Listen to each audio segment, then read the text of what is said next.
பேருக்கு தான் தீன்குல பெண்மணின்னு சொல்லிக்குவாங்க. இந்த வார்த்தையை நம்ம எப்ப கேள்விப்பட்டிருப்போம்? 2 நேரத்துல கேட்டிருக்கலாம். ஒண்ணு நாகூர் அனிபா பாட்டு, தீன்குல பெண்ணே, கல்யாணத்துல ஓடும். இந்த பாட்டை சொன்ன உடனே பல பேருக்கு எங்கப்பா நம்ம கல்யாணத்துல போட்ட பாட்டு, அதுக்கப்புறம் தான் பாட்டை கேட்க கூடாதுட்டாங்களே, அதுக்கப்புறம் தான் நாகூர் அனிபா பாட்டையும் போட மாட்டேங்கிறாங்களே இப்படின்னு சில பேருக்கு நினைவுகள் ஓடும். நாகூர் அனிபா பாட்டுல இந்த வார்த்தையை கேட்டிருப்போம், தீன்குல பெண்ணே. அடுத்து இந்த வார்த்தையை நம்ம எப்ப நமக்கு பரிச்சயமானது? கல்யாண பத்திரிகை அடிக்கும் போது இந்த வார்த்தையை நீங்க பார்த்திருக்கலாம். பல சில உங்களுக்கு ஞாபகம் இல்லைன்னா இப்ப உங்களுக்கு பத்திரிகைகள் யாரும் தந்து அது நீங்க பார்வையிடுங்க. அதுல போடுவாங்க, இன்னாரின் பேத்தியும் இன்னாரின் புதல்வியுமாகிய தீன்குல செல்வி. அந்த குர்ஆனை கொடுத்து ஓதுன்னா ஓத தெரியாது, ரசூலுல்லாஹ் பேரை முழுசா சொல்லுமா, ரசூலுல்லாஹ்வுடைய வரலாறு தெரியுமானா தெரியாது. இந்த வார்த்தையை அப்ப கேள்விப்பட்டிருப்போம், தீன்குல செல்வின். உண்மையில நம்ம தீன்குல செல்வியா இருக்கிறோமா?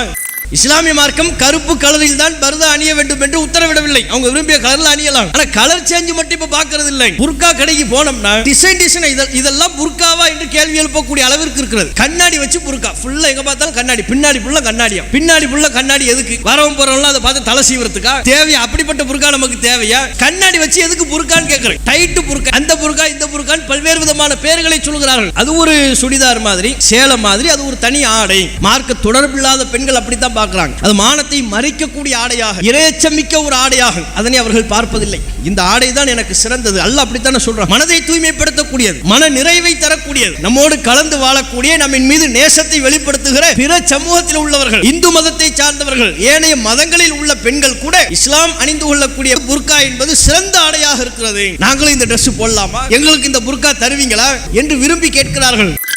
அதுக்கெல்லாம் இன்றைக்குள்ள சமூகத்துக்கு நேரம் இல்லை. அதுவே செல்போனை பார்க்க சொல்லுங்க, ஃபேஸ்புக், வாட்ஸ்அப், அதை மணிக்கணக்கா உட்கார்ந்து பார்த்துக்கிட்டு இருப்பாங்க. இன்றைக்குள்ள இளைய தலைமுறை அப்படித்தான் இருக்கிறாங்க. ஆண்களா இருந்தாலும் பெண்களா இருந்தாலும் மணிக்கணக்கா ஃபேஸ்புக் பார்ப்பார், 2 மணி நேரம் பார்த்துக்கிட்டே இருப்பார். எதுக்காக வேண்டிய அவன் போன் எடுத்தான், எதுக்கு பார்த்தானே அவனுக்கே தெரியாது, மறந்துடும். திடீர்னு ஒரு சத்தம் கேட்டு போன் எடுப்பான், போயிட்டே இருப்பான்.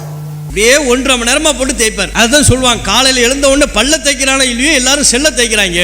எழுந்து பல் தேய்க்கிற வேலையெல்லாம் இல்லை, எழுந்த உடனே போனை பார்ப்பார். யாரும் வாட்ஸ்அப்ல நமக்கு மெசேஜ் அனுப்பி இருக்கிறாங்க. பெரிய அமெரிக்க அதிபர் இவருக்கு வாட்ஸ்அப்ல மெசேஜ் அனுப்பி முக்கியமான விஷயங்கள்ட்ட இவட்ட முடிவு கேட்கிறாங்க. காலையில் எஞ்ச உடனே வாட்ஸ்அப், ஃபேஸ்புக் என்னென்ன விஷயம் நடந்திருக்குது, என்னென்ன யார் நமக்கு நம்ம போட்ட பதிவுக்கு லைக் பண்ணியிருக்கிறாங்க, அது என்ன பதிவு, அவன் டீ கடையில் நின்று டீ குடிக்கிற ஒரு போட்டோ, இதுக்கு 10 பேர் லைக் பண்ணி சாவணும், வேற வழி இல்லை.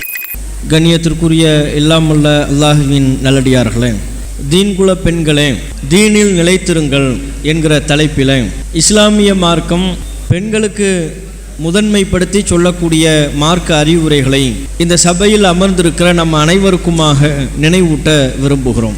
இஸ்லாமிய மார்க்கத்தில் ஒரு முஸ்லிம் பெண்மணி மார்க்கம் சொல்லக்கூடிய அறிவுரைகளையும் உபதேசங்களையும் தமது வாழ்வில் கடைபிடிக்க வேண்டியதன் அவசியத்தை பற்றி திருக்குர்ஆன் நமக்கு நிறையவே பல செய்திகளை எடுத்து சொல்கிறது. நபிகள் நாயகம் ஸல்லல்லாஹு அலைஹி வஸல்லம் அவர்களும் அது குறித்து நமக்கு ஏராளமான செய்திகளை சொல்கிறார்கள். அல்லாஹ்வின் தூதர் மிகச் சிறப்பான முறையில் ஒரு முஸ்லிம் பெண்மணி மார்க்கத்தை, இஸ்லாம் என்கிற இந்த தீனில் சொல்லப்பட்டிருக்கிற அறிவுரைகளை எந்த அளவிற்கு கடைபிடிக்க வேண்டும், அதனுடைய அவசியத்தை எடுத்துரைக்கின்ற பொழுது அதுதான் ஆண்களின் மறுமை வெற்றிக்கு அடிப்படை காரணமாக அமைகிறது என்று சொன்னார்கள். நபிகள் நாயகம் சொல்கின்ற பொழுது, துன்கஹுல் மர்அத்துல் லிஅர்பஈன், ஒரு பெண் 4 காரணங்களுக்காக மனம் முடிக்கப்படுகிறாள். ஒரு பெண்ணை திருமணம் செய்வதற்காக தேர்வு செய்கின்ற பொழுது பல காரணங்களை பார்க்கிறார்கள். அந்த காரணங்களை எல்லாம் அல்லாஹ்வின் தூதர் 4 வகைப்படுத்தி சொல்கிறார்கள். லி ஜமாலிஹா, அந்த பெண்ணின் அழகுக்காக வேண்டி திருமணம் செய்கிறார்கள். ஒலி நசபிஹா, அந்த பெண்ணினுடைய பாரம்பரியத்திற்காக திருமணம் செய்கிறார்கள். இந்த குடும்பத்தில் பிறந்தவர்கள், இந்த பாரம்பரியத்தை அடிப்படையாக கொண்டவர்கள், இந்த குடும்பத்திற்கென்று ஊரில் மிகப்பெரிய மதிப்பு இருக்கிறது, அந்தஸ்து இருக்கிறது என்று சொல்லி குடும்ப பாரம்பரியத்திற்காகவும் ஒரு பெண் மணமுடிக்கப்படுகிறாள். ஒலி மாலிகா, அவளிடத்தில் இருக்கக்கூடிய செல்வங்களுக்காகவும் மணமுடிக்கப்படுகிறாள். முதலாவதாக நபிகள் நாயகம் காரணத்தை சொல்கின்ற பொழுது அழகுக்காக திருமணம் முடிக்கிறார்கள். குடும்ப பாரம்பரியத்திற்காக மணப்பெண்ணை தேர்வு செய்கிறார்கள். அவளிடத்தில் காணப்படுகிற செல்வம், இந்த பெண்ணை திருமணம் செய்தால் ஏராளமான செல்வம் நமக்கு உரிமையாக ஆகும், லட்சக்கணக்கில் நமக்கு வரதட்சணை தருவார்கள். அல்லது இந்த பெண்ணினுடைய குடும்ப உறுப்பினர்கள், அவருடைய தந்தை, அவருடைய அண்ணன், அவருடைய ஏனைய உறுப்பினர்கள், குடும்ப உறவுகள் எல்லோரும் செல்வ செழிப்பில் இருக்கிறார்கள். ஆகவே இந்த பெண்ணை நாம் திருமணம் செய்து கொண்டால் நமக்கு பொருளாதார ரீதியிலான பிரச்சனை இருக்காது என்று பொருளாதார நோக்கத்தை முதன்மைப்படுத்தி ஒரு மணப்பெண்ணை தேர்வு செய்யக்கூடிய போக்கும் இருக்கிறது. இதையெல்லாம் அல்லாஹ்வின் தூதர் பட்டியலிடுகிறார்கள். பட்டியலிட்டு விட்டு இறுதியாக சொன்னார்கள், ஒளி தீனிஹா, ஒரு பெண்ணின் மார்க்கப்பற்றுக்காகவும் அவளிடத்தில் காணப்படுகிற தீனுடைய அம்சத்திற்காகவும், ஒளி தீன், தீன் என்கிற வார்த்தையை நபிகள் நாயகம் சொல்கிறார்கள். அவளிடத்தில் காணப்படக்கூடிய தீனுக்காக, மார்க்க பற்றுதலுக்காகவும் மனம் முடிக்கப்படுகிறாள்.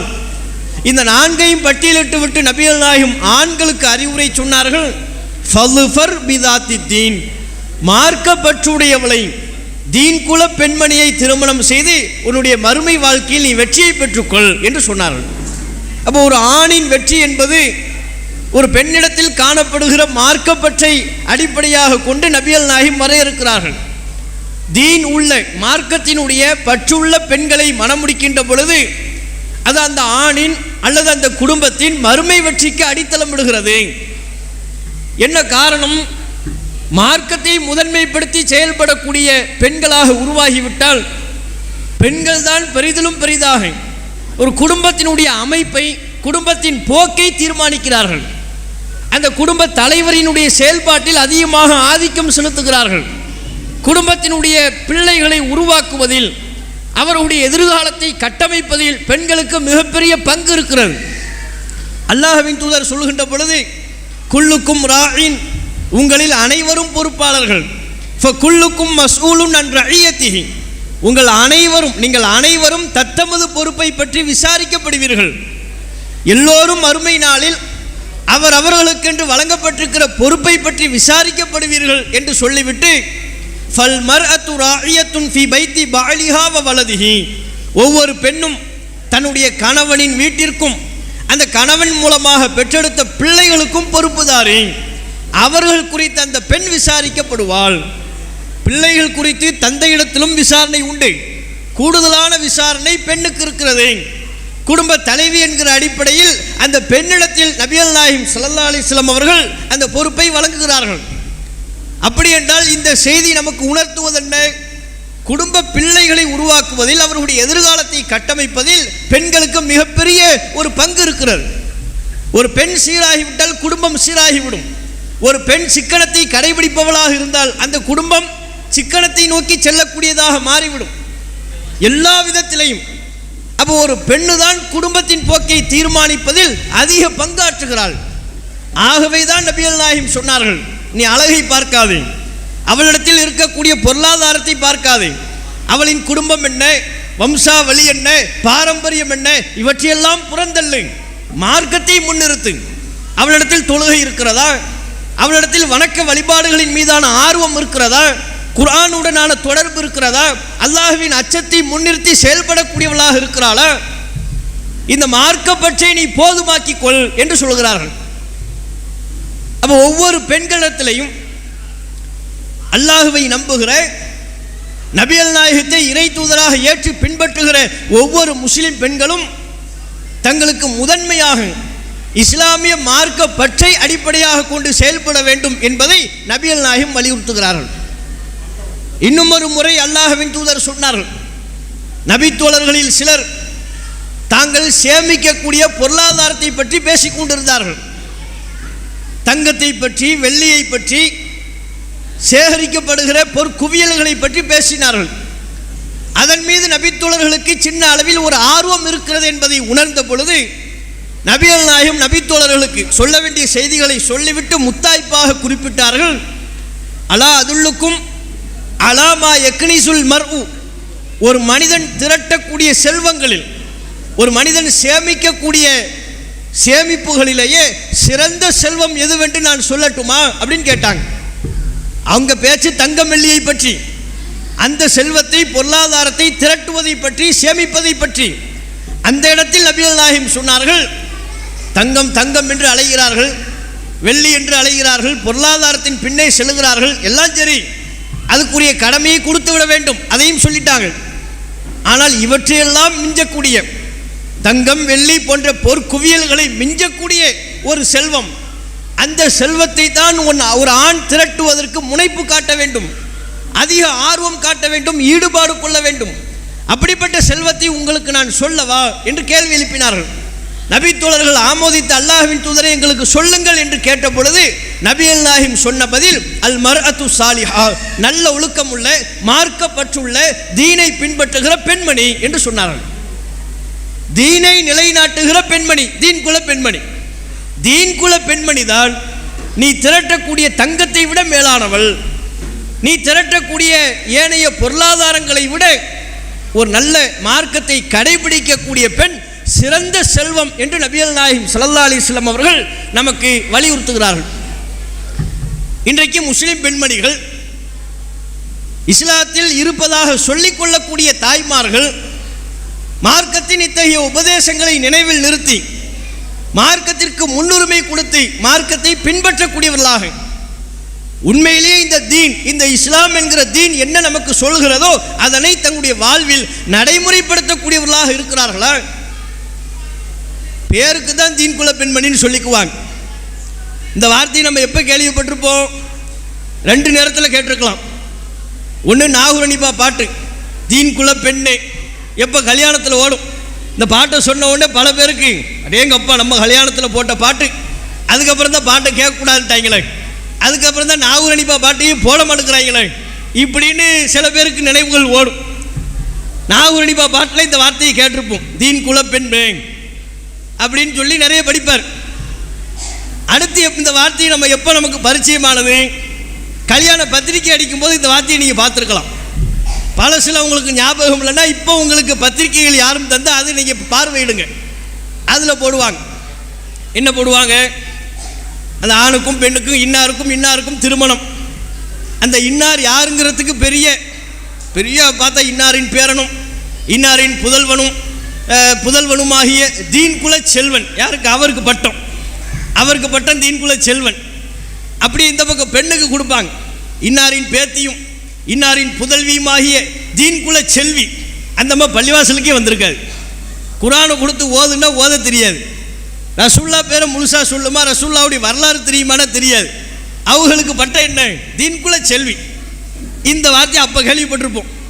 ஆனால் உண்மையில் பெயரளவில் அனைவருக்கும் பட்டம் கொடுத்துட்றாங்க தீன் குல செல்வின்னு. உண்மையில் நம்ம தீன் குல செல்வியாக இருக்கிறோமா? ஆண்களை பற்றி பேசுவதற்கு பல நேரங்கள் பல்வேறு விதமான சபைகள் இருக்கிறது. பெண்கள் தொடர்புடைய தலைப்பு என்பதால் பெண்கள் என்கிற அந்த சமூகம் தங்களுடைய வாழ்வில் மார்க்கத்தை எந்த அளவிற்கு நாம் கடைபிடிப்பவர்களாக இருக்கும். இதைத்தான் நமக்கு குர்ஆன் சொல்கிறது, இதைத்தான் நபிகள் நாயகம் நமக்கு கட்டளையிடுகிறார்கள் என்று ஒரு பெண் அறிந்து விட்டதற்கு பிறகு அந்த குர்ஆனின் உத்தரவுகளை, கட்டளைகளை தங்களுடைய வாழ்வில் நடைமுறைப்படுத்துவதற்கு, செயல் வடிவம் கொடுப்பதற்கு முனைப்பு காட்ட வேண்டுமா இல்லையா? எத்தனை பேர் ஆர்வம் காட்டுறோம்? கடந்த காலங்களை விட இன்றைய சமூகம், குறிப்பாக இளம் பெண்களினுடைய போக்கு என்பது மிகுந்த கவலை அளிப்பவையாக இருக்கிறது. மார்க்கத்தின் சிந்தனைகளே இல்லை.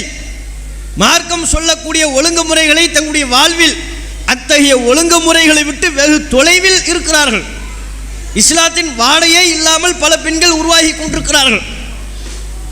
அவர்களுக்கு இந்த உலகம் பிரதானமானதாக தெரிகிறது. கவர்ச்சிகரமான இந்த உலகத்தின் பின்னே சென்று கொண்டிருக்கிறார்கள் ஒழிய குர்ஆனை நோக்கி வருவதற்கு அவர்கள் தயாரில்லை.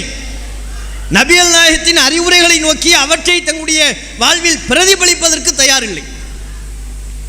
எந்த அளவிற்கு பல முஸ்லிம் பெண்களை பார்க்குறோம். நீங்கள் இந்த சபையில் உள்ளவங்கள விட்டுருங்க, நம்மை வைத்து நாம் எடை போடக்கூடாது. ஒட்டுமொத்தமாக நமது ஊரில் உள்ள பெரும்பாலான பெண்கள், நம்முடைய தமிழ்நாட்டில் உள்ள பெரும்பாலான பெண்கள், இஸ்லாத்தை கடைபிடிப்பதாக சொல்லுகிற அல்லது இஸ்லாத்தில் பிறந்து விட்ட அத்தகைய பெண்கள், அவருடைய செயல்பாடுகள் எப்படி இருக்கு? ஒன்னொன்னா தூக்கி பாருங்க. இஸ்லாம் சொல்லக்கூடிய பர்தா முறையை கடைபிடிக்கிறார்களா? ஃபர்ஸ்ட் அதை பேசுவோம். ஒரு முஸ்லிம் பெண்மணி என்றால் மார்க்கம் அவளுக்கு வலியுறுத்தக்கூடிய ஈமானுக்கு பிறகு, இறை நம்பிக்கைக்கு பிறகு, தௌஹீத் என்கிற அந்த ஏகத்துவத்திற்கு பிறகு ஒரு பெண்ணுக்கு மார்க்கம் வலியுறுத்துகிற பிரதானமான அம்சம் பர்தான். அதைத்தான் ஹிஜாப் என்று சொல்கிறோம். அத்தகைய பர்தா முறையை மார்க்கம் சொல்லக்கூடிய ஒழுங்குமுறைகளுக்கு உட்பட்டு பின்பற்றுகிறார்களா? இன்றைய இளைய சமூகம் அவற்றில் கவனம் கொள்கிறார்களா? பர்தா எந்த நோக்கத்திற்காக மார்க்கம் சொல்கிறதோ அந்த நோக்கத்தை பூர்த்தி செய்யும் வகையில் செயல்படுகிறார்களா? பர்தா தலைமுக்காடு எந்த அளவிற்கு மார்க்கம் வலியுறுத்துகிறது? ஒரு பெண் அவள் தன்னுடைய வீட்டில் தன்னுடைய அறையில் தொழுது கொண்டிருக்கிறாள், பக்கத்தில் யாரும் இல்லை, யாரும் இல்லாத தனி அறையில் அவள் தொழுது கொண்டிருக்கும் பொழுது மார்க்கம் அவளுக்கு சொல்கிறது அவள் தலைமுக்காடு அணிய வேண்டும். லா துக்குபலு சலாத்து இம்ரஅத்தின் இல்லா பி ஹிமார். தலைமுக்காடு இல்லாமல் ஒரு பெண்மணி தொழுவானையானால் அவளுடைய தொழுகை அல்லாஹ்விடத்தில் ஏற்கப்படாது. அப்ப தொழுகையின் போது கூட தலைமுக்காடு அணிய வேண்டும் என்று மார்க்கம் சொல்கிறது. தொழுகைக்கு அப்பாற்பட்டு அந்நிய ஆண்களை சந்திக்கின்ற பொழுது, மஹரம் அல்லாத உறவுகளை அவர்கள் சந்திக்கின்ற பொழுது அப்பொழுது பர்தா அணிய வேண்டும் என்று மார்க்கம் சொல்கிறது. தலையை மறைத்திருக்க வேண்டும், கையை மறைத்திருக்க வேண்டும், உடல் பகுதிகளை மறைக்க வேண்டும். முன் கை தெரியலாம், முகம் தெரியலாம், கால் பாதம் தெரியலாம். ஏதேனும் ஒரு சபைக்கு அவர்கள் வருகிறார்களா, ஒழு செய்வதற்காக வேண்டி கைப்பகுதிகள் தெரியலாம், ஒழு செய்யும் நோக்கத்தோடு. இதுதான் மார்க்கம் அவர்களுக்கு சொல்வது. இது அல்லாத ஏனைய சந்தர்ப்பங்களில் அந்நிய ஆண்களுக்கு முன்னால் அவர்கள் தோன்றுவதாக இருந்தால் பர்தா என்கிற இந்த ஹிஜாப் முறையை ஒவ்வொரு முஸ்லிம் பெண்மணியும் கடைபிடிக்க வேண்டும் என்று மார்க்கம் சொல்கிறது. இன்னைக்கு அது இருக்கா? இன்றைக்கு ஒரு காலத்தில் தமிழ்நாட்டில் பர்தாங்கிற அந்த முறையே இல்லாமல் இருந்துச்சு. சில பகுதிகளில் மட்டும், குறிப்பாக கடலோரத்தை அருகாமையில் இருக்கக்கூடிய முஸ்லீம் ஊர்களில் மட்டும் ரொம்ப வயசானவங்க போடுவாங்க, ஒரு வெள்ளை சீலை அணிந்து கொள்வார்கள், அது கூட வயசானவங்க தான். அது அல்லாத ஏனைய பெண்கள்லாம் பர்தா அணியக்கூடிய கலாச்சாரமே தமிழக முஸ்லிம் பெண்களிடத்தில் இல்லாமல் இருந்தது. படிப்படியாக இந்த தௌஹீத் பிரச்சாரம் மக்களை சென்றடைந்ததற்கு பிறகுதான் இது ஒரு மிகப்பெரிய ஒரு எழுச்சியாக முஸ்லிம் பெண்களுக்கு மத்தியில் ஒரு மிகப்பெரிய தாக்கத்தை செலுத்துகிற அம்சமாக மாறியது. இன்றைக்கு அல்லாஹ்வின் அருளால் தமிழகம் எங்கும் நாம் செல்லும் இடங்களிலெல்லாம் பர்தா அணிந்த முஸ்லிம் பெண்மணிகள் இருக்கிறார்கள் என்றால் அதற்கு தௌஹீத் பிரச்சாரம் அடித்தளமாக இருந்தது என்பதை மறுக்க இயலாது. அதுக்கு முன்பு முஸ்லிம் சமூகத்திடத்தில் அந்த பழக்கம் அதிகமாக கிடையாது, சர்வசாதாரணமாக இருப்பாங்க. வயதானவர்கள் மாத்திரம்தான் ஒரு வெள்ளை சீலை அணியக்கூடிய பழக்கம் இருந்தது. அதை தவிர்த்து மற்றவர்களிடத்தில் அந்த பழக்கம் கிடையாது. அப்படி இருந்ததை இன்னைக்கு பெருமளவுக்கு மாற்றி இருக்கிறோம். ஆனால் இந்த காலகட்டத்திலையும் அந்த பர்தா முனையை பேராத முஸ்லிம் பெண்மணிகள் இருக்கிறாங்கல்ல, அது மட்டுமா, பர்தா அணியக்கூடிய ஒரு சிலர் கூட அது மானத்தை மறைப்பதற்காக நமக்கு மார்க்கம் சொல்கிறது என்பதை மறந்துவிட்டு அதனை ஏதோ ஒரு நவீன ஃபேஷன் என்பது போல, பல்வேறு ஆடைகளில் இதுவும் ஒரு ஆடை என்பது போல கருதி விட்டார்கள். இன்றைக்கு வளரிளம் பருவத்தில் உள்ளவர்கள் அனைவரையும் நாம் குற்றம் சாட்டுவதாக நினைத்துக் கொள்ளக்கூடாது. வளரிளம் பருவத்தில் உள்ள பலரும் அவர்கள் பர்தா அணிவதற்கு ஏன் நீங்கள் இந்த பர்தாவை அணிகிறீர்கள் அப்படின்னு கேளுங்க, தெரியாது. குர்ஆன் சொல்லுதுன்னா குர்ஆன் எங்க சொல்லுதுன்னு தெரியுமா? தெரியாது. குர்ஆன் சொல்லுதுங்கிற பதில் கூட வருமா என்பது ஆச்சரியம். மார்க்க தொடர்பில்லாதவர்கள், மதரசாவிற்கு செல்லாதவர்கள், பள்ளிவாசல் பக்கமே வராதவர்களை பற்றி நாம் பேசிக் கொண்டிருக்கிறோம். அப்படி உள்ள பலர் பர்தா அணிந்தாலும் கூட அதை ஒரு ஃபேஷன் என்பது போல கருதி அணிகிறார்கள். மார்க்கத்துக்கு அதுக்கும் சம்பந்தம் இல்லை, அது ஒரு ஃபேஷன். பல ஆடைகளில் அது ஒரு ஆடை. அதனால தான் பாருங்க, இந்த பர்தாவில் புர்காவில் ஏகப்பட்ட டிசைன் வருது. துபை புர்கான்னு கொண்டு வர்றாங்க. துபை புர்காவில் துபையில் போய் விற்க வேண்டியதானே, அது இங்கே கொண்டு வராங்க. துபை புர்கா, அந்த புர்கா, இந்த புர்கான்னு ஏகபோகமா. அது ஒரு சாதாரண ஆடை என்பதை தாண்டி இஸ்லாமிய மார்க்கம் கருப்பு கலரில் தான் பர்தா அணிய வேண்டும் என்று உத்தரவிடவில்லை. அவங்க விரும்பிய கலரில் அணியலாம். ஆனால் கலர் சேஞ்சு மட்டும் இப்போ பார்க்கறது இல்லை, அதையும் தாண்டி பல அம்சங்கள் பார்க்குறாங்க. புர்கா கடைக்கு போனோம்னா டிசைன் இதெல்லாம் புர்காவா என்று கேள்வி எழுப்பக்கூடிய அளவிற்கு இருக்கிறது. கண்ணாடி வச்சு புர்கா ஃபுல்லாக எங்கே பார்த்தாலும் கண்ணாடி, பின்னாடி ஃபுல்லாக கண்ணாடியா. பின்னாடி ஃபுல்லாக கண்ணாடி எதுக்கு? வரவும் போகிறவங்களாம் அதை பார்த்து தலை சீவுறதுக்கா? தேவையா? அப்படிப்பட்ட புர்கா நமக்கு தேவையா? கண்ணாடி வச்சு எதுக்கு புர்கான்னு கேட்குறேன். கண்ணாடி வச்ச புர்கா, டைட்டு புர்கா, அதுக்கு அது ஒவ்வொரு பேர் வருது. அந்த புர்கா, இந்த புர்கான்னு பல்வேறு விதமான பெயர்களை சொல்கிறார்கள். அப்போ இந்த புர்கா என்பதையே இன்றைக்கு அது ஒரு சுடிதார் மாதிரி, சேலை மாதிரி, அது ஒரு தனி ஆடை என்பதாகத்தான் இன்றைக்குள்ள சமூகம் பார்க்கிறார்கள். இன்றைக்குள்ள இளைய சமூகம், மார்க்க தொடர்பில்லாத பெண்கள் அப்படித்தான் பார்க்குறாங்க. அது மானத்தை மறைக்கக்கூடிய ஆடையாக, இரையச்சமிக்க ஒரு ஆடையாக அதனை அவர்கள் பார்ப்பதில்லை. இந்த ஆடை தான் எனக்கு சிறந்தது. அல்லாஹ் அப்படித்தானே சொல்கிறான்.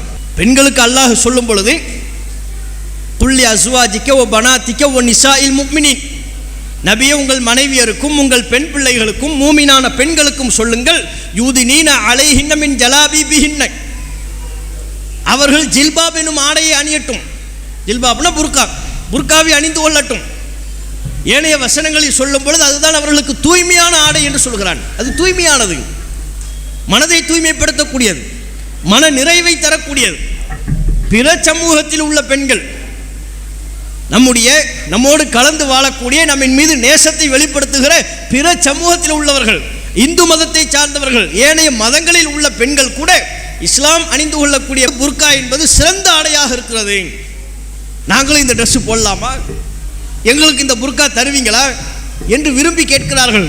புர்காவை தடை செய்த பொழுது கர்நாடகாவில் கல்லூரி மாணவிகள் புர்கா அணிய கூடாது என்று தடை விதித்த நேரத்தில் தமிழகத்தில் உள்ள பல இந்து சகோதரர்கள் தங்கள் பெண் பிள்ளைகளுக்கு புர்காவை மாட்டி அழகுபடுத்தி, இதை நீங்கள் தடுப்பதற்கு எந்த காரணமும் இல்லை, இது கண்ணியமான ஆடை என்று சொன்னார்கள். இந்து சகோதரர்கள் சொன்னாங்க, எவ்வளவு சிறப்பான ஆடை, இந்த ஆடை எப்போ தடப்பட்டீங்க, இதையே உங்கள் கண்ணை உறுத்துது என்று அவர்கள் இதன் அருமையை புரிந்து வைத்திருக்கிறார்கள். நம் சமூகத்தில் உள்ளவர்கள் இதன் அருமையை புரியாதவர்களாக இருக்கிறாங்க. ரசூலுல்லாவால் உருவாக்கப்பட்ட அந்த சமூகம் எப்படி இருந்தது? அல்லாஹ்வின் தூதரிடத்தில் உம்மு சுஃபர் என்கிற ஒரு சஹாபி பெண்மணி வருகிறார்கள். ரசூலுல்லாவிடத்தில் கோரிக்கை வைக்கிறாங்க, அல்லாஹ்வின் தூதரே, எனக்கு வலிப்பு நோய் ஏற்படுகிறது, அவ்வப்போது வலிப்பு நோய் வந்து நான் கீழே விழுந்து விடுகிறேன், அந்த நேரத்தில் என்னுடைய ஆடை எல்லாம் விலகுகிறது, வலிப்பு நோயை என்னால் தாங்கவே இயலவில்லை, இந்த வலிப்பு நோய் நீங்குவதற்கு நீங்கள் அல்லாஹ்விடத்தில் துஆ செய்யுங்கள் என்று சொன்னார்கள். முதல்ல வலிப்பு நோய் நீங்குவதற்கு துஆ செய்யுமாறு ரசூலுல்லாவிடத்தில் கேட்டாங்க. ரசூலுல்லாஹ் வாழ்கிற காலத்தில் ரசூலுல்லாவிடத்தில் அது போன்று நம்ம எனக்காண்டி பிரார்த்தனை செய்யுங்கள்னு சொல்லலாம். நம்ம அனைவருடைய துஆவை விட ரசூலுல்லாவுடைய துஆவுக்குன்னு ஒரு சிறப்பு இருக்கு. நபிகள் நாயகம் ஸல்லல்லாஹு அலைஹி வஸல்லம் அவர்கள் அந்த பெண்மணிக்கு பதில் சொன்னார்கள், இந்த வலிப்பு நோய் நீங்க துஆ செய்யணுமா, செய்கிறேன், நீ விரும்பினா நான் செய்கிறேன், ஆனால் புரிந்து கொள்ளுங்கள், இன் ஷிஇத்தி சபர்த்தி வலக்கில் ஜன்னா, நீங்கள் பொறுமையாக இருந்தால் இந்த நோய்க்கு பரிசாக, இதில் நீங்கள் பொறுமை காப்பதற்கு பரிசாக அல்லாஹ் உங்களுக்கு சொர்க்கத்தை தருவான், என்ன வேணும்னு கேட்டாங்க. நீங்கள் விரும்பினா துவா செய்கிறேன், அல்லாஹ் நாடினா அந்த துவாவை ஏற்றுக்கொண்டு வலிப்பு நோய் நீங்கிவிடும். ஆனால் அல்லாஹ் உங்களுக்கு ஒரு நோயை கொடுத்துருக்கிறான், சோதிக்கிறான், பொறுமையாக இருக்கிறீங்களா, மார்க்கத்தில் உறுதியாக இருக்கிறீங்களா, தீனில் நிலைத்திருக்கிறீங்களா நல்லா பார்க்குறான். நீங்கள் பொறுமை காத்து விட்டால் பொறுமைக்கு பரிசாக அல்லாஹ் உங்களுக்கு சொர்க்கத்தை தருகிறான். இப்போ சொல்லுங்க என்ன வேணும்னு கேட்குறாங்க. நான் துவா செய்யவா, பொறுமையாக இருக்கிறீங்களா? அந்தம்மா சொன்னாங்க, இல்லை இல்லை நான் பொறுமையாக இருக்கிறேன், அல்லாஹ் எனக்கு கொடுத்த நோயை நான் பொருந்திக் கொள்கிறேன், ஆனால் அல்லாஹ்வின் தூதரே இப்போது என்னுடைய கோரிக்கை வேறு, வலிப்பு நோய் ஏற்படுகின்ற பொழுது என்னுடைய ஆடை விலகுகிறது, ஆடை விலகும் பட்சத்தில் என்னுடைய மறைவிடங்களை அந்நிய ஆண்கள் பார்ப்பதை நான் அனுமதிக்க மாட்டேன், ஆகவே நீங்கள் எனக்கு இப்போது நீங்கள் துவா செய்ய வேண்டும். என்ன, வலிப்பு நோய் ஏற்படும் பொழுது ஆடை விலகாமல் இருக்க துவா செய்யுங்க, ஆடை விலக வேண்டாம், அப்படி நீங்கள் ஒரு துவா செய்யுங்க. வலிப்பு நோய் இருக்கட்டும், அந்த நோயை நான் பொறுத்துக் கொள்கிறேன், நோயின் வலியை நான் பொறுத்துக் கொள்கிறேன், ஆனால் ஆடை விலகுவதை என்னால் பொறுத்துக்கொள்ள இயலாது, அந்நிய ஆண்களினுடைய மறைவிடத்தை பார்ப்பதை நான் ஒப்புக்கொள்ள மாட்டேன், ஆடை விலகாமல் இருக்க நீங்கள் துவா செய்யுங்கள் என்றார்கள். நபிகள் நாயகம் ஸல்லல்லாஹு அலைஹி வஸல்லம் அவர்கள் அந்த பெண்மணிக்கு அந்த பிரார்த்தனையை செய்தார்கள். முஸ்லிமில் பதிவு செய்யப்பட்ட ஹதீஸ். நீங்கள் பாருங்கள், அந்த அம்மா உம்மு சுஃபர் ரலியல்லாஹு அன்ஹா அவங்க விருப்பத்தின் பேரில் ஆடை விலகலை. வலிப்பு நோய் வரும்பொழுது நம்ம கண்ட்ரோலில் நம்ம உடம்பு இருக்குமா? வலிப்பு நோய் வரக்கூடிய பல பேரை நாம் பார்த்திருப்போம், கை கால்களை எல்லாம் அசைப்பார்கள், ஆடைகள் எல்லாம் ஒரு பக்கமாக இழுத்து செல்லும். ஆண்களுக்கே அந்த நிலை என்று சொன்னால் பெண்களுக்கு அவர்களின் நிலையை பற்றி சொல்ல வேண்டுமா? எப்பேற்பட்ட ஒரு சங்கடத்தை, தர்ம சங்கடமான சூழலை சந்திப்பார்கள். அவர்கள் விருப்பத்திற்கு அப்பாற்பட்ட ஆடை விலகுவதை கூட சஹாபிய பெண்மணிகள் ஏற்றுக்கொள்ளவில்லை. மார்க்கம் சொல்லிருச்சுல, அப்பனா இந்த புர்காவை நான் கடைப்பிடிப்பேன், இந்த பர்தாவை கடைப்பிடிப்பேன், என்னை அறியாத நிலையின் போது கூட என்னுடைய மறைவிடங்களை அந்நிய ஆண்கள் பார்த்துவிடக் கூடாது என்பதில் அவ்வளவு முனைப்பு காட்டினார்கள். மார்க்கத்தை பின்பற்றுவதில் அவ்வளவு ஆர்வம் காட்டினார்கள். நபிகள் நாயகம் ஸல்லல்லாஹு அலைஹி வஸல்லம் அவர்களுடைய மனைவி அன்னை ஆயிஷா ரலியல்லாஹு அன்ஹா அவங்க சொன்னாங்க, அல்லாஹ் அன்சாரி பெண்மணிகளுக்கு அருள் செய்யட்டும், அல்லாஹ் இந்த பர்தாவுடைய வசனத்தை கட்டளையை அல்லாஹ் சொன்ன பொழுது அவர்களில் பலருக்கு கூடுதலான ஆடையே கிடையாது, மறைத்துக் கொள்வதற்கு கூடுதலான ட்ரெஸ்லாம் இல்லை, அல்லாஹ் சொல்லிட்டான் என்பதற்காக வேண்டி தங்களுக்கு கிடைத்த போர்வை துண்டு அவற்றின் ஒரு ஓரங்களை கிழித்து அவற்றை ஹிஜாபாக, புர்காவாக, பர்தாவாக மாற்றிக்கொண்டார்கள். அல்லாஹ்வுடைய கட்டளைக்கு செயல் வடிவம் கொடுக்க வேண்டும் என்கிற அவருடைய ஆர்வம், தங்களுக்கு கூடுதலான ஆடை இல்லாவிட்டால் கூட இருக்கின்ற ஆடைகளை கிழித்தாவது நம்முடைய மானத்தை நாம் மறைத்துக் கொள்ள வேண்டும் என்கிற அந்த மார்க்கத்தின் பற்று, தீனுடைய பற்று அவர்களுக்கு இருந்தது. அதை நபிகள் நாயகம் ஸல்லல்லாஹு அலைஹி வஸல்லம் அவருடைய மனைவி அன்னை ஆயிஷா ரலியல்லாஹு அன்ஹா அவர்கள் பார்க்கிறார்கள். பார்த்துட்டு அல்லாஹ் உங்களுக்கு அருள் செய்யட்டும், என்ன ஒரு மார்க்கப்பற்று, என்ன ஒரு தீனுடைய அம்சத்தை கடைபிடிக்க வேண்டும் என்கிற ஆர்வம். தங்களிடத்தில் கூடுதலான ஆடைகள் இல்லாத பொழுதிலும் இருக்கின்ற ஆடைகளை கிழித்து ஒன்று சேர்த்து அவற்றை மானத்தை மறைக்கக்கூடிய ஆடையாக மாற்றினார்களே, பர்தாவாக மாற்றினார்களே. பல ட்ரெஸ்ஸை கிழிச்சு பர்தாவாக மாற்றுறாங்க. ஆனால் இன்னைக்கு டிசைனாக ஃபேஷனாக கண்ணாடி வச்சது கிழிச்சது. இந்த ஆம்பளைங்களில் சில பேர் இருக்கிறாங்கல்ல, யங்ஸ்டர் இள வயது பசங்க ட்ரெஸ்ஸு போடும்போது கிழிச்ச ட்ரெஸ்ஸு போடுறது, அது ஒரு ஃபேஷனா. பாக்கெட்டை வச்சு கிழிச்சிடுறான். ஒன்று பாக்கெட்டு வை, இல்லை வைக்காமல் போ. அது என்ன வச்சு கிழிக்கிறது, வச்சு கிழிச்ச மாதிரி இருக்கு. ஜீன்ஸ் பேண்ட் ஒன்று போடுறான், பார்த்தா அங்கங்கே கிழிஞ்சிருக்கு, முட்டுக்காலில் கிழிஞ்சிருக்கு, காலில் இந்த பக்கம் கிழிஞ்சிருக்கு, பின்னால் கிழிஞ்சிருக்கு, வெக்கமே இல்லாமல் போட்டுக்கிட்டு இருக்கிறான். அது மாதிரி இளைஞர்கள் தரிகட்டு திரிவதைப் போல அவர்கள் ஃபேஷன் என்கிற பேரில் கிழிந்த ஆடைகளை உடுத்துவதைப் போல, அதில் அவர்கள் ஆர்வம் காட்டுவதைப் போல இளம் பெண்கள் தங்களினுடைய ஆடை மீதான ஆர்வத்தை புர்காவில் காட்டுகிறார்கள். மானத்தை மறைக்கக்கூடிய ஆடை என்று மார்க்கம் சொல்லக்கூடிய இந்த பர்தாவில் காட்டுகிறார்கள். இது எப்படி ஏற்புடையது? இது நம்முடைய தீனுடைய பற்றை வெளிப்படுத்துகிறதா? அப்போ புர்கா அணியக்கூடிய ஒவ்வொரு முஸ்லிம் பெண்மணிகளும் நான் தீனுக்காக அணிகின்றேனா, மார்க்கம் எனக்கு சொன்னது என்பதற்காக நான் அணிகின்றேனா, அல்லது வேறு நோக்கமா என்பதை நாம் பரிசோதித்து பார்க்கணும். அல்லாஹ் சொன்ன அதனால் நான் அணிகிறேன், அப்படி அணிஞ்சால் நமக்கு நன்மை. அல்லாட்ட கூலி, நம்ம போடுற ட்ரெஸ்ஸுக்கு நன்மை. நீங்கள் அணிந்து கொள்ளக்கூடிய இந்த ஆடைக்கு அல்லாஹ் உங்களுக்கு நன்மை தருவான். எப்போது நம்முடைய நோக்கம் தூய்மையானதாக இருக்கின்ற பொழுது, மார்க்கம் சொன்னது அதனால் அணிகிறேன் என்று நம்முடைய நோக்கம் இருக்குமையானால், அதை தவிர்த்து விட்டு எல்லோரும் அணிகிறார்கள், இந்த ஆடை நவீன வடிவத்தில் உள்ளது, ஃபேஷன் என்பன போன்ற உலகின் நவீன கவர்ச்சிகரமான வார்த்தைகளின் பின்னே சென்று அதன் பேரில் ஒருவர் அணிவாரையானால் நன்மை இல்லாமல் போயிடும். இதில் நம்முடைய நிலையை நம்ம சீதூக்கி பார்க்கணும். அதே போல இன்றைக்கு இருக்கக்கூடிய முஸ்லிம் பெண்மணிகளில் பலர் மார்க்கத்தை அறியாமல் இருப்பதற்கு அடிப்படை காரணம் குர்ஆனினுடைய வாசிப்பு துளியும் இல்லை, குர்ஆனினுடைய தொடர்பே இல்லை, ஹதீஸுகளின் மீதான வாசிப்பு இல்லை, ஹதீஸுகளை படிக்கிறதே இல்லை. ரசூல் ஸல்லல்லாஹு அலைஹி வஸல்லம் அவர்கள் என்ன சட்டங்களை நமக்கு சொல்லியிருக்கிறார்கள் என்பன போன்ற மார்க்கத்தினுடைய சட்டங்களை படிப்பதே கிடையாது. நம்ம அன்றாடம் நம்ம வாழ்க்கையில் கடைபிடிக்கிற விஷயத்தை எல்லாரும் தானே தெரியணும். உங்களுக்கு ஜனாசா பயிற்சி சொல்லப்பட்டது. ஜனாசா பயிற்சியாவது எப்போவாவது வாழ்க்கையில் நமக்கு ஒரு தடவை நடக்கிறது. நமக்கு வரும்போது நம்ம கஃபன் பண்ண போகிறது இல்லை, வேறு யாரோ தான் கஃபன் பண்ணுவாங்க. அப்போ பிறருக்காக நாம் கஃபன் செய்ய வேண்டும், பிறருக்காக அது தொடர்புடைய மார்க்க அம்சங்களை நாம் கவனத்தில் கொள்ள வேண்டும் என்பதற்கான ஒரு பயிற்சி. எப்போதாவது நாம் செய்யக்கூடிய காரியம் இது அல்லாமல் அன்றாடம் நம்முடைய வாழ்வில் செய்யக்கூடிய காரியம் என்று மார்க்கத்தில் எவ்வளவு சொல்லப்பட்டிருக்கிறது. தொழுகை குறித்து, பெண்களுக்குரிய சட்டங்கள் குறித்து, மார்க்கத்தினுடைய ஏனைய விஷயங்கள் குறித்து, இவற்றையெல்லாம் பெண்கள் அறிந்து கொள்வதற்கு ஆர்வம் காட்டுறாங்களா? குர்ஆனை படிக்கிறாங்களா? குர்ஆனை ஓதுறாங்களா? குர்ஆனினுடைய வாசிப்பு இருக்கா? நம்ம முன்னோர்கள் காலத்திலேயாவது குர்ஆனினுடைய வாசிப்பு ஓரளவுக்கு இருந்தது. ஆரம்ப காலத்தில் நீங்கள் பார்த்தீங்கன்னா பொதுவாக மக்ரிப் நேரம் வந்துருச்சுன்னா அன்னைக்கு தான் இந்த டிவி முசீபத்து பலா ஷைத்தான் இதெல்லாம் கிடையாது, இல்லை பெருசாக கிடையாது. மக்ரிப் நேரம் ஆயிடுச்சுன்னா போதும், எல்லாம் ஏதாவது ஒரு குர்ஆன் எடுத்து ஓதிக்கிட்டு இருப்பாங்க. வயசான அம்மா அவங்க ஒரு பக்கம் குர்ஆன் எடுத்து ஓதிக்கிட்டு இருப்பாங்க, பேரம் பேத்திகள் எடுத்து குர்ஆன் எடுத்து ஓதுங்கன்னு சொல்லுவாங்க. எல்லா ஊர்லேயும் மக்தப் மதரசா இருக்கும், மக்தப் மதரசா இல்லாத ஊரே இருக்காது. மக்தப் மதரசாலாம் நீங்கள் நாங்கள் உருவாக்குனதில்லை, நம்ம முன்னோர்கள் உருவாக்கின முறை. கண்டிப்பாக ஒரு முஹல்லாவில் உள்ள அனைவரும் பள்ளிவாசல் தொடர்புள்ளவர்களாக இருக்க வேண்டும் என்பதற்காகத்தான் முஸ்லிம்கள் அடர்த்தியாக வாழக்கூடிய ஒவ்வொரு பகுதியிலையும் பள்ளிவாசல் கட்டப்பட்டது. அந்த பள்ளிவாசலில் வெறுமனே தொழுகையோடு அவர்கள் நின்றுவிடக்கூடாது, குர்ஆன் என்கிற இந்த கல்வியை அவர்கள் கற்றுக்கொள்ள வேண்டும் என்பதற்குத்தான் ஒவ்வொரு முஹல்லாவிலும் மக்தப் மதரசாக்கள் உருவாக்கப்பட்டது. நம்ம முன்னோர்கள் உருவாக்கியது. அந்த மக்தப் மதரசாவில் கண்டிப்பாக படிக்கக்கூடிய மாணவ மாணவியர்கள் இருப்பாங்க. இன்றைக்கு போல இந்த குர்ஆனினுடைய பேப்பர் பிரதிகள் கூட நவீன காலத்தில் வந்தது. அதற்கு முன்பு நம்முடைய முன்னோர்கள் எப்படி குர்ஆன் ஓதுனாங்க? எஸ்னல் குர்ஆன்லாம் வரத்துக்கு முன்னாலே பெரிய ஒரு பலகை வைத்திருப்பார்கள். அந்த பலகையில் வெள்ளை கலரில் ஒரு பெயிண்ட் மாதிரி அடிப்பாங்க. அடித்து அதில் ஒரு 6 எழுத்து 7 எழுத்து எழுதி தருவாங்க. அலிஃபு பா தா சா அப்படின்னு ஒரு 6 எழுத்து எழுதி தருவாங்க.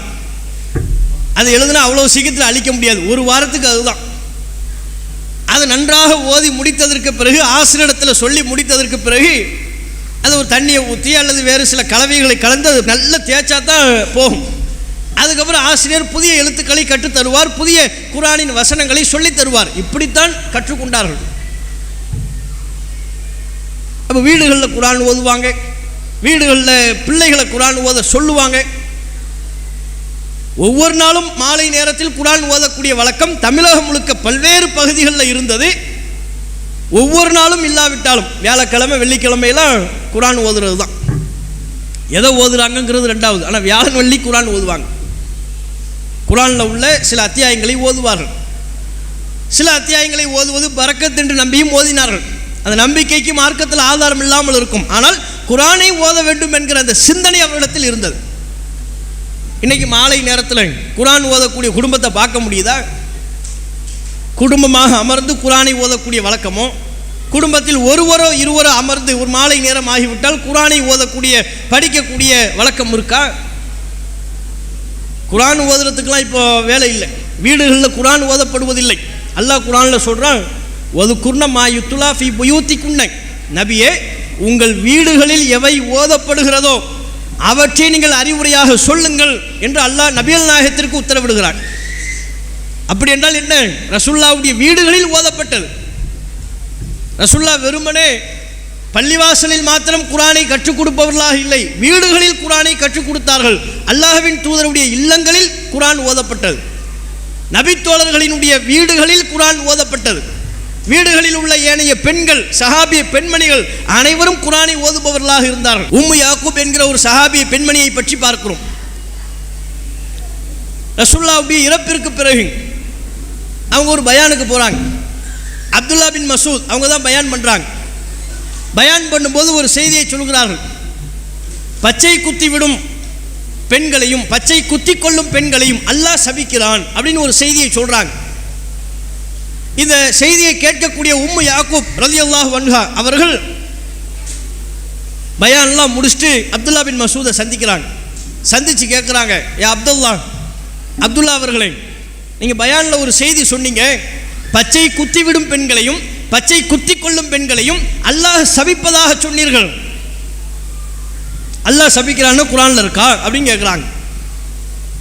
அல்லாஹ் சபிக்கிறான்ங்கிறீங்கல்ல, அல்லாஹ் சபிச்சா குர்ஆனில் இருக்கணும். குர்ஆனில் இருக்கா? குர்ஆனில் எங்கே இருக்கு? கரஅத்து மா பைனல் லவ்ஹைன், குர்ஆனில் அந்த அட்டையிலிருந்து இந்த அட்டை முழுவதும் நான் படித்திருக்கிறேன். நீங்கள் சொல்லக்கூடிய விஷயத்தை நான் பார்க்கவே இல்லை. ஃபலம் அஜித் மா குல்த, நீங்கள் சொல்கிற விஷயம் குர்ஆனில் இல்லையே. பச்சை குத்துதல் சம்பந்தமாக அல்லாஹ் சபிக்கிறான் என்கிற இந்த செய்தி குர்ஆனில் இல்லை, நான் பார்த்த வகையில் இல்லை. அந்த அட்டையிலேருந்து இந்த அட்டை நான் படிச்சிட்டேன், ஓதிவிட்டேன், நீங்கள் சொல்கிற செய்தி இல்லையே, குர்ஆனில் எங்கே இருக்குன்னு கேட்டாங்க. அப்போ அப்துல்லா அவங்க சொன்னாங்க, அவங்க குர்ஆனில் இருக்குன்னா நேரடியாக குர்ஆனில் இருக்குங்கிற அர்த்தத்தில் சொல்லலை. நபிகள் நாயகம் சபித்திருக்கிறார்கள். ரசூலுல்லாஹ் சபித்தா அல்லாஹ் சபித்ததை போல நபிகள் நாயகம் ஸல்லல்லாஹு அலைஹி வஸல்லம் அவர்கள் ஒரு உத்தரவை இட்டால் அது அல்லாஹ்வுடைய உத்தரவு. அப்போ அவங்க குர்ஆனில் இருந்து ஒரு வசனத்தை எடுத்து ஓதி அப்துல்லா அவர்கள் விளக்கம் அளித்தார்கள். நீங்கள் குர்ஆனில் இந்த வசனத்தை படிக்கவில்லையா? ஒமா ஆத்தாக்குமுர் ரசூலு ஃபஹுது ஒமா நஹாக்கும் அன்ஹு ஃபன்தஹு, இந்த தூதர் எந்த காரியத்தை செய்யும்படி உங்களுக்கு உத்தரவிடுகிறாரோ அதை செய்யுங்கள், எதை விட்டு விலகிக் கொள்ள வேண்டும் என்று உங்களுக்கு உத்தரவிடுகிறாரோ அதிலிருந்து விலகிக் கொள்ளுங்கள். தூதர் ஒன்று சொன்னால் கேளுங்க, அதை நான் சொன்ன மாதிரி அல்லாஹ் அப்படி சொல்கிறான்ல, அதைத்தான் சொன்னேன்னு விளக்கம் அளிக்கிறாங்க. இதில் நாம் கவனிக்க வேண்டிய அம்சம், ஒரு செய்தி அல்லாஹ் சபிக்கிறான் என்று சொன்ன பொழுது அல்லாஹ் சபிக்கிறானா? குர்ஆனில் எங்கே இருக்கு? நம்ம குர்ஆனை ஓதிய வகையில் அப்படி ஒரு செய்தி இல்லையே என்று போய் விளக்கம் கேட்கிறார்களே. அப்போ குர்ஆனோடு எவ்வளவு தொடர்பில் இருக்கிறார்கள்? குர்ஆன் ஓதுவதில் எந்த அளவிற்கு அவர்கள் ஆர்வம் காட்டியிருக்கிறார்கள்? உம்மு ஹிஷாம் என்கிற ஒரு சஹாபிய பெண்மணி அவர்கள் சொல்கிறார்கள், நான் காஃப் என்கிற அத்தியாயத்தை, திருக்குர்ஆனில் 50வது அத்தியாயம், காஃப் காஃப் அல் குர்ஆனில் மஜீத் என்று துவங்கக்கூடிய ஒரு அத்தியாயம், இந்த அத்தியாயத்தை நபிகள் நாயகம் ஸல்லல்லாஹு அலைஹி வஸல்லம் அவர்கள் வாய் மூலமாக கேட்டு நான் மனனம் செய்தேன் அப்படிங்கிறாங்க. புகாரில் பதிவு செய்யப்பட்ட செய்தி. திருக்குர்ஆனில் இடம்பெறுகிற 50வது அத்தியாயமாக இருக்கக்கூடிய காஃப் என்கிற அந்த அத்தியாயத்தை ரசூலுல்லாஹ் சொல்ல ஓத வாய்மொழியாகவே கேட்டு நான் மனனமிட்டு கொண்டேன். ரசூலுல்லாஹ் எப்போ அதை ஓதுவாங்க? பல நேரங்களில் ஜும்மாவில் ஓதுவாங்க. அப்போ நான் இதை தவறாமல் கேட்பேன். கேட்டு கேட்டு எனக்கு மனப்பாடம் ஆயிடுச்சு. அவங்க ஆர்வத்தை பாருங்க. அந்த அத்தியாயத்தை பார்த்தால் ஒரு பெரிய அளவிற்கு ஒரு 4-5 பக்கம் இருக்கும். அந்த அத்தியாயம் ஒரு 5 பக்க அளவில் இருக்கக்கூடிய திருக்குர்ஆனில் இடம்பெறக்கூடிய ஒரு அத்தியாயத்தை கேட்டே மனனமிட்டிருக்கிறார்கள். நம்ம கேட்டு மனப்பாடம் பண்ணோம்னா 2 தான் வரும். சப்பி இஸ்மா ரப்பிக்கல் அலா அல்லதி ஹலக சவ்வா. அது கூட சில பேருக்கு முதல்ல இருந்து தெரியாது. இன்னும் சில பேர் அஃபலா என்துருன இலல் இபிலி கைப்ப குளிக்கத்துனா ஓதிடுவாங்க. ஏன்? ஜும்மாவில் கேட்டு கேட்டு மனப்பாடம் ஆயிடுச்சு. அது அந்த 5 வசனம். எத்தனை வருஷமாக கேட்டு? 50 வருஷமாக கேட்டு, 25 வருஷமாக கேட்டு, 15 வருஷமாக கேட்டு நமக்கு மனப்பாடமானது எதுதான்? அந்த சப்பி இஸ்மா அல்லத்தாக்க. அதை தாண்டி நம்மளாக எடுத்து மனப்பாடம் பண்ணுறதே கிடையாது. நாம எடுத்து குர்ஆனை ஓதக்கூடிய வழக்கம் இன்றைக்குள்ள சமூகத்திடமிருந்து முற்றாக ஒழிந்து விட்டது. எங்கே உங்களுக்கு குர்ஆன் எடுத்து படிக்க நேரம் கிடைக்குது? வீட்டில் போய் உட்காந்து குர்ஆன் எடுத்து நிதானமாக வாசிக்கிற அளவுக்கு உங்களுக்கு நேரம் இருக்காது. அதுக்கெல்லாம் இன்றைக்குள்ள சமூகத்துக்கு நேரம் இல்லை. அதுவே செல்ஃபோனை பார்க்க சொல்லுங்கள், ஃபேஸ்புக்கு, வாட்ஸ்அப்பு, அதை மணிக்கணக்காக உட்காந்து பார்த்துக்கிட்டு இருப்பாங்க. இன்றைக்குள்ள இளைய தலைமுறை அப்படித்தான் இருக்கிறாங்க. ஆண்களாக இருந்தாலும் பெண்களாக இருந்தாலும் மணிக்கணக்காக ஃபேஸ்புக்கு பார்ப்பார். 2 மணி நேரம்னாலும் பார்த்துக்கிட்டே இருப்பார். எதுக்காக வேண்டிய அவன் ஃபோனை எடுத்தான், எதுக்கு பார்த்தானே அவனுக்கே தெரியாது, மறந்துடும். திடீர்னு ஒரு சத்தம் கேட்டு ஃபோனை எடுப்பான், இப்படியே போயிட்டே இருப்பான். இப்படியே 1.5 மணி நேரமாக போட்டு தேய்ப்பார். அதுதான் சொல்லுவாங்க, காலையில் எழுந்த உடனே பல்ல தேய்க்கிறானோ இல்லையோ எல்லாரும் செல்ல தேய்க்கிறாங்க. எழுந்து பல் தேய்க்கிற வேலையெல்லாம் இல்லை, எழுந்த உடனே ஃபோனை பார்ப்பார். யாரும் வாட்ஸ்அப்பில் நமக்கு மெசேஜ் அனுப்பியிருக்கிறாங்களோ, பெரிய அமெரிக்க அதிபர் இவருக்கு வாட்ஸ்அப்பில் மெசேஜ் அனுப்பி முக்கியமான விஷயங்கள்ட்ட இவர்கிட்ட முடிவு கேட்குறாங்க. காலையில் எஞ்ச உடனே வாட்ஸ்அப்பு, ஃபேஸ்புக்கு என்னென்ன விஷயம் நடந்திருக்குது, என்னென்ன யார் நமக்கு நம்ம போட்ட பதிவுக்கு லைக் பண்ணியிருக்கிறாங்க, அது என்ன பதிவு, அவன் டீ கடையில் நின்று டீ குடிக்கிற ஒரு ஃபோட்டோ, இதுக்கு 10 பேர் லைக் பண்ணி சாவணும், வேறு வழி இல்லை. லைக் போடாட்டி ஃபோன் பண்ணி வேறு கேட்குறாங்க, நான் ஒரு ஃபோட்டோ போட்டுறேன், லைக் போட்டியலா, என்னப்பா போட்டா, டீ குடிக்கிற ஃபோட்டோ. அந்த டீ குடிக்கிற ஃபோட்டோவும் லைக் போட்டால் என்ன போடாட்டி என்ன. அப்போ இவங்க செல்ஃபோனில் மணிக்கணக்காக நேரம் செலவு பண்ணுவாங்களாம். ஆண்களாக இருந்தாலும் சரி, பெண்களாக இருந்தாலும் சரி, இளம் பெண்கள் இளம் ஆண்கள் அனைவரும் செல்ஃபோனோட தான் சுற்றிக்கிட்டு இருக்கிறாங்க. முன்னெல்லாம் ஒரு ஃபோன், இப்போ எல்லாம் கையில் 2 ஃபோன் வச்சுருக்கிறாங்க. இந்த ஃபோனில் நெட்டு முடிஞ்சிருச்சா, இப்படி உள்ளவை இந்த ஃபோனை எடு. இன்றைய தலைமுறையினால செல்போன் நிறுவனம் தான் கொலிக்குது. அவ்வளவு நெட்டு, எது நெட்டு தடை, தங்கு தடை இல்லாத இணையதள சேவை இவருக்கு வேணும். இவர் ஒரு கிராமத்தில் இருப்பார். 5G வந்துருச்சா? ஆமாம், 5G வந்தவுடனே என்ன பண்ண போறீங்க நீங்கள்? 5G வந்துருச்சு, வந்தவுடனே என்ன பண்ண போறீங்க? அந்த சினிமா படத்தை பார்க்கறதுக்கு 5Gயா? அந்த ஃபேஸ்புக்கில் கேளிக்கை வீடியோ பார்க்கறதுக்கு 5G வந்துருச்சா? 6G அமெரிக்காவில் வந்துருச்சாமே. எது இவருக்கு 5G பத்தல, 6G வேணுமா? அவ்வளோ ஸ்பீடில் பார்க்கணுமா? அங்கங்கே பாலத்தில் நின்று செல்ஃபி, டீ கடைக்கு போனால் ஒரு செல்ஃபி. அதுவும் இந்த படிக்கிற பெண்கள் பல பேர் அவங்க ஒரு குரூப்பாக போவாங்க. போனால் ஒரு செல்ஃபி எடுக்கும்போது ஆட்டோமேட்டிக்காக வாய் கோணிடும். ஃபோனு வாய் இந்த பக்கமாக போகுது, கிழக்குலேருந்து மேற்கு நோக்கி போகுது, மேற்குலேருந்து கிழக்கு நோக்கி போகுது. அது ஏன் தான் அப்படி போகுதுன்னு தெரியல. அந்த ஃபோட்டோவை ஏற்றி விடுறது, ஃபேஸ்புக்கில் ஏற்றி விடுறது. எவன் பார்க்குறான், எவன் எப்படிப்பட்ட பார்வையில் பார்க்கிறார்கள், அது பற்றியெல்லாம் கவலை கொள்வதே கிடையாது. இந்த போக்கு இன்றைக்குள்ள முஸ்லீம் பெண்கள்கிட்ட, முஸ்லீம் ஆண்கள்கிட்ட இருக்கா இல்லையா? இது சரியா? இதை மார்க்க அடிப்படையில் நாம் நடந்து கொள்ளக்கூடிய முறையா? நம்மிடத்தில் என்னென்ன மார்க்கத்திற்கு எதிரான செயல்பாடுகள் இருக்குங்கிறத நாம் அனைவருமே அவ்வப்போது சீர்தூக்கி பார்க்கணும்ல. நானாக இருந்தாலும் நீங்களாக இருந்தாலும் தீன் படி நம்ம இஸ்லாத்தில் இருக்கிறோம். நாம் விருப்ப போல் வாழ முடியாது. இந்த உலகம் நமக்கு ஒரு சிறைச்சாலை. சிறைச்சாலைன்னா அங்கே பல கட்டுப்பாடு இருக்கும், பல சட்டத்திட்டங்கள் இருக்கும். சட்டத்திட்டங்களுக்கு கட்டுப்பட்டு தான் ஒரு முஸ்லீம் வாழணும். அல்லாஹ் தான் இந்த உலகத்தில் நமக்கான உத்தரவுகளை பிறப்பிப்பவன். அல்லாஹ் என்ன சொல்கிறானோ அதை நான் கேட்டுக்கிட்டு போகிறேன், அதன்படி தான் நான் நடப்பேன். அல்லாஹ் சொன்னதுக்கு மாத்தமா என்னிடத்தில் என்னென்ன செயல்பாடுகள் இருக்கிறது அவற்றையெல்லாம் சீர்தூக்கி களைய வேண்டும் என்கிற ஒரு பார்வை நம்மிடத்தில் வர வேண்டும் இல்லையா? அந்த மார்க்க சிந்தனை வருதா? தீன்குல பெண்மணிகளாக மாறுவதற்கு முதலில் தீனை பற்றியான ஒரு சிந்தனை நமக்கு வேண்டும். மார்க்கத்தை கடைபிடிக்க வேண்டும், மார்க்கத்தை தெரிந்து கொள்ள வேண்டும் என்கிற ஒரு ஆர்வம் நம்மிடத்தில் இருக்க வேண்டும். குர்ஆன் வாசிப்பே இல்லை என்றால், நபி மொழி வாசிப்பே இல்லை என்றால் எப்படி நம்ம மார்க்கத்தில் மேம்படுவது? எப்படி நம்முடைய உள்ளங்களில் தேங்கி நிற்கக்கூடிய அசுத்தங்களை களைவது, சுத்தப்படுத்துவது? எந்நேரமும் தொலைக்காட்சி, இந்த பக்கம் செல்ஃபோனு, ஃபேஸ்புக், இப்படி ஒரு குரூப்பு, இன்னொரு பக்கம் டிவி மணிக்கணக்காக ஓடிக்கிட்டே இருக்கும். காலையில் பிஸ்மில்லான்னு 10 மணிக்கு ஆரம்பிச்சுன்னா நைட்டு தான். நைட்டு 10 மணிக்கு அவர் ஆஃப் பண்ணுறாரோ 11 மணிக்கு ஆஃப் பண்ணுறாங்களோ தெரியாது, போய்கிட்டே இருக்கும். ஒவ்வொரு சீரியல் பேராக சொல்லுவாங்க, அந்த சீரியல் இந்த சீரியல். அதை பார்த்து நம்முடைய தீன்குல பெண்மணிகள் ரொம்ப கவலைப்படுவாங்க. ஏது அந்த சீரியலை பார்த்து, சீரியலில் அவன் காசு பணம் சம்பாதிக்கிறதுக்கு புருஷன் பொண்டாட்டி சட்டை போடுற மாதிரி காட்டியிருப்பான். இங்கே வந்து உட்காந்துக்கிட்டு யாராவது சேர்த்து வைக்க வேண்டியதானே, ஏறு அவர் 2 பேரை சேர்த்து வைக்கணுமா? சீரியலில் சண்டை போகிற புருஷன் பொண்டாட்டியே சேர்த்து வைக்கணுமா? விட்டா ஜமாத்துக்கு மனு கொடுத்துருவாங்க போல இருக்கு. இந்த மாதிரி இந்த ஹீரோவுக்கும் இந்த ஹீரோயினுக்கும் ரொம்ப சண்டையாக இருக்குது, தவு ஜமாத் நீங்களா பார்த்து குடும்ப வழக்கு எடுத்து 2 பேரையும் சேர்த்து விடுங்க. அவ்வளவு கவலை, அவ்வளவு அதில் மூழ்கி போய் பார்க்குறாங்க.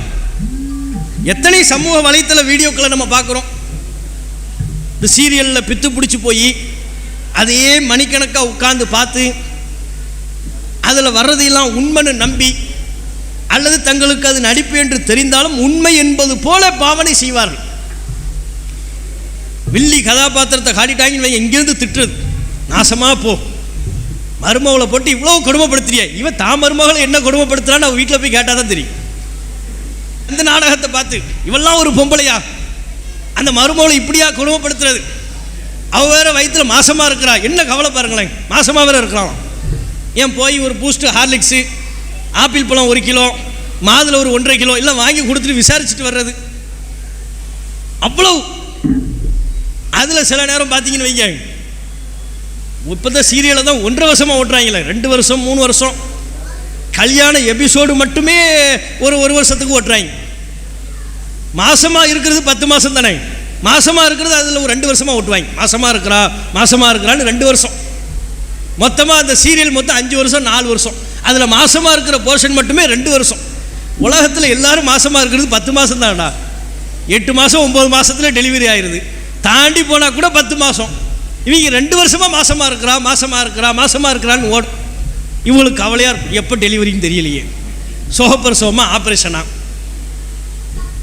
சீரியலில் என்ன வருதோ அதையெல்லாம் பற்றி ஒரு நாள் பார்க்கலன்னா போதும், உட்காந்து பேசிக்கிட்டு இருப்பாங்க. ஏம்மா நேற்று அந்த நாடகம் பார்த்தீங்களா, அதில் என்னாச்சு, அவள் குழந்தை பிறந்துருச்சான். எது பக்கத்து வீட்டில் உள்ள பிரசவத்தை பற்றி இல்லை, சீரியலில் வர்ற பிரசவம், குழந்தை பிறந்துருச்சா, அவன் 2 பேரும் சேர்ந்துட்டாங்களா. ஆமாம், இப்போ அவன் வந்து மொதல் பொண்டாட்டியோடு இருக்கிறான்னா 2வது பொண்டாட்டி எவன் கூட இருந்தால் நமக்கு என்ன, சீரியலில் வர்றவன் எவன் கூட இருக்கிறான் நம்ம பார்க்க வேண்டியிருக்கா. அது நம்ம கவலையா? ஒரு முஸ்லீம் பெண்மணியினுடைய கவலையா? அது நம்ம கவலை எதுவாக இருக்கணும்? நம்முடைய கவலை மறுமையாக இருக்கணும். நம்முடைய கவலை நம்முடைய மன்னரை வாழ்வை பற்றியானதாக இருக்கணும். நம்ம மௌத்துக்கு அப்புறம் என்ன நடக்க போகுது, அல்லாஹ் என்னவெல்லாம் விசாரிப்பான், என்னுடைய செயல்பாடுகள் அல்லாஹ் விசாரிக்கின்ற பொழுது அதற்கு பதில் சொல்லத்தக்க வகையில் இருக்கா, இதை பற்றியில் நம்ம கவலைப்படணும். ஒரு நாள் இல்லை ஒரு நாள் நாம் இந்த உலகை விட்டு பிரிந்து செல்வோம். நம்முடைய கணவனை விட்டு, பிள்ளைகளை விட்டு, பெற்றோரை விட்டு பிரிந்து செல்வோம். மண்ணறையில் தனியாக நாம் அடக்கம் செய்யப்படுவோம். நமக்கு துணையாக யாரும் வரமாட்டார்கள். நாம் இந்த உலகத்தில் செய்த வணக்க வழிபாடுகள் தான் நமக்கு துணை நிற்கும்.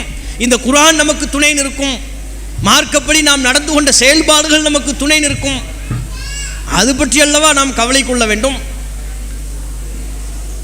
அல்லாஹ்வுடைய விசாரணை பற்றி கவலைப்படாமல், மறுமை பற்றி கவலைப்படாமல், அல்லாஹ் தயாரித்து வைத்திருக்கிற நரகம் அது குறித்த எச்சரிக்கை, இது பற்றியெல்லாம் துளியும் பயமில்லாமல் பல முஸ்லிம் ஆண்கள் பெண்கள் தங்களுடைய வாழ்வை கழித்து கொண்டிருக்கிறார்கள். மார்க்க கடமைகளை உதாசீனப்படுத்துகிறார்கள், தொழுகையை புறக்கணிக்கிறார்கள், தங்கள் மீது விதியாக்கப்பட்டிருக்கிற ஜக்காத்தை புறக்கணித்து விடுகிறார்கள். பல பேர் ஜக்காத்து கடமையான நிலையில் இருந்தும் கூட ஜக்காத்து தங்கள் மீது கடமை என்பதையே உணராமல், அறியாமல் தங்களுடைய வாழ்வை கழித்து கொண்டிருக்கிறார்கள். இன்ன பிற வணக்க வழிபாடுகளிலிருந்து தூரமாக இருக்கிறார்கள். மறுமை சிந்தனை அற்றவர்களாக இருக்கிறார்கள். இந்த நிலையில் எப்படி நம்ம மறுமையில் அல்லாஹ்விடத்தில் வெற்றி பெற முடியும்? அல்லாஹ்வை சந்திக்கின்ற பொழுது அல்லாஹ் நம்மை சுவனத்திற்கு அனுப்ப வேண்டும் என்று சொன்னால் நம்முடைய வாழ்வை தீன் அடிப்படையிலான மார்க்கம் சொல்லக்கூடிய நற்காரியங்களால் அலங்கரிக்க வேண்டுமா இல்லையா? சொல்லப்போனால் இன்றைக்கு சமூகத்தில் இந்த திருமண விஷயத்தில் அதிகமான மார்க்கம் மீறல் நடக்கும்.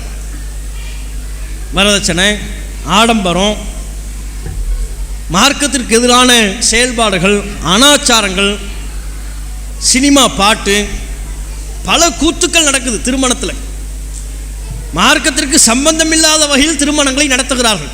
இதில் பெரிய வேதனை, அந்த திருமணத்தை பெரிதும் ஆதரிக்கக்கூடியவர்களாக, தவறாமல் அந்த திருமணங்களுக்கு செல்லக்கூடியவர்களாக குடும்பத்தில் உள்ள பெண்கள் தான் இருக்கிறார்கள். தாய்மார்கள் ஆதரவு கொடுக்கிற காரணத்தினால தான் நம் நாட்டில், நம்முடைய ஊரில், நம் சமூகத்தில் மார்க்கத்திற்கு எதிரான அனாச்சாரங்கள் நிறைந்த திருமணம் நடைபெறுகிறது. தாய்மார்களுடைய சப்போர்ட்டில் தான் நடக்குது. முழுக்க முழுக்க பெண்கள் தான் இது போன்ற தீமைகளுக்கு ஆதரவளிப்பவர்களாக இருக்கிறார்கள்.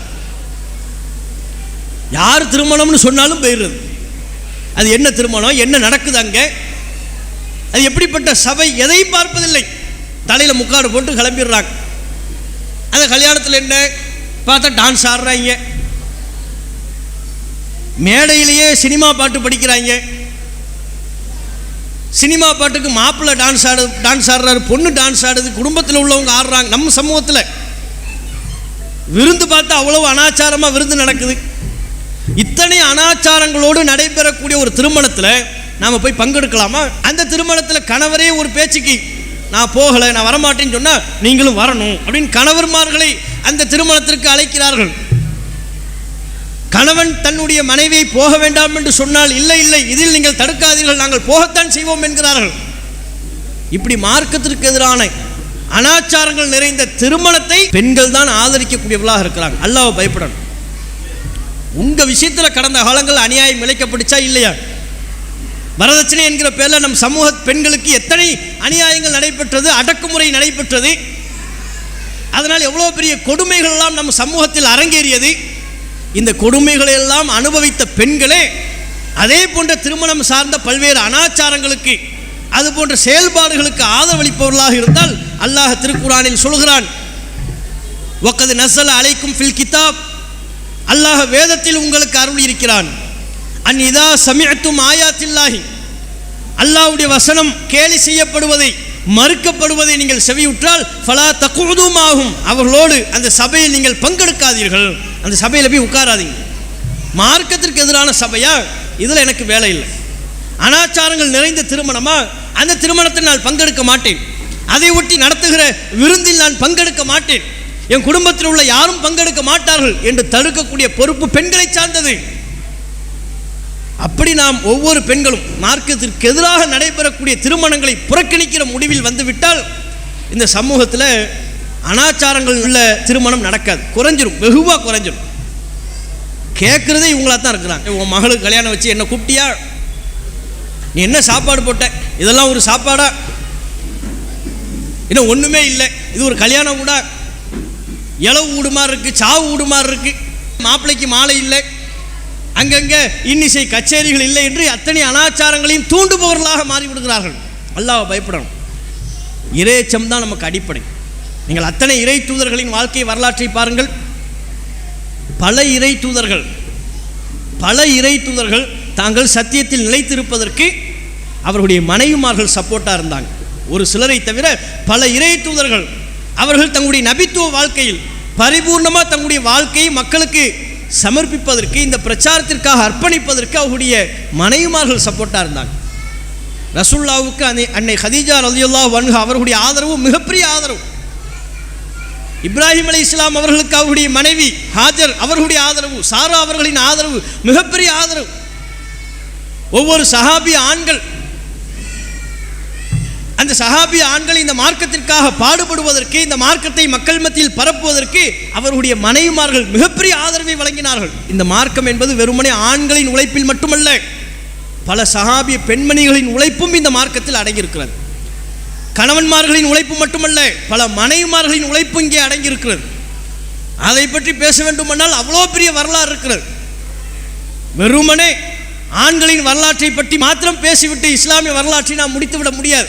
இஸ்லாமிய வரலாறு என்று எழுதப்பட வேண்டுமானால் இந்த மார்க்கத்திற்காக உழைப்பு செய்த, பங்களிப்பு செய்த ஆயிஷா அவர்களின் வரலாறை கண்டிப்பாக பதிவு செய்தாக வேண்டும். அஸ்மா அவர்களின் வரலாற்றை பதிவு செய்தாக வேண்டும். சௌதா அவர்களின் உழைப்பை பற்றி பதிவு செய்தாக வேண்டும். சுமையா அவர்களின் வரலாற்றை பதிவு செய்தாக வேண்டும். இப்படி ஒவ்வொரு நபித்தோழர்கள் மற்றும் நபிமார்கள், அவர்களின் குடும்பத்தில் உள்ள பெண்கள், அவர்களுடைய உழைப்பு இல்லாமல் இந்த மார்க்கம் வளரவில்லை. அதை நாம் புரிந்து கொண்டு இஸ்லாமிய மார்க்கம் நமக்கு உத்தரவிடுகிற மார்க்கத்தின் உபதேசங்களை அறிந்து கொண்டு அறிவதற்கு நம்ம கவனம் செலுத்தணும். மார்க்க சபைகள் அதிகமாக பங்கெடுக்கணும். மார்க்க பிரச்சாரத்திற்காக சிலர் தங்களை அர்ப்பணித்து சில பெண்கள் ஈடுபாடோடு செல்கிறார்கள் என்றால் அவர்களோடு நாங்களும் வருகிறோம் என்று சொல்லணும். நாங்களும் வர எங்களையும் கூட்டு போங்க, மார்க்கத்தில் ஒரு 4 விஷயத்தை தெரிஞ்சுக்கிறோம். அவங்களுக்கு மட்டும் பொறுப்பான விஷயம் அல்ல. அல்லாஹ் மறுமை நாளில் கேட்பான், இந்த ஊரில் குறிப்பிட்ட இந்த பெண்கள்லாம் என்னுடைய மார்க்கத்தை சுமந்து கொண்டு இந்த வேதத்தை சுமந்து கொண்டு மக்களுக்கு எடுத்து சொன்னார்களே, நீ போனியா? இந்த மார்க்கம் உன்னுடைய ஊரில் வளருவதற்கு நீ செய்த உழைப்பு என்ன? நீ செய்த பங்களிப்பு என்ன? இந்த மார்க்கத்துக்காக நீ என்ன தியாகம் செய்தாய்? அல்லாஹ் நம்ம அனைவரையும் கேள்வி எழுப்புவான். அந்த கேள்விக்கு நம்ம இடத்துல பதில் இருக்கணும்.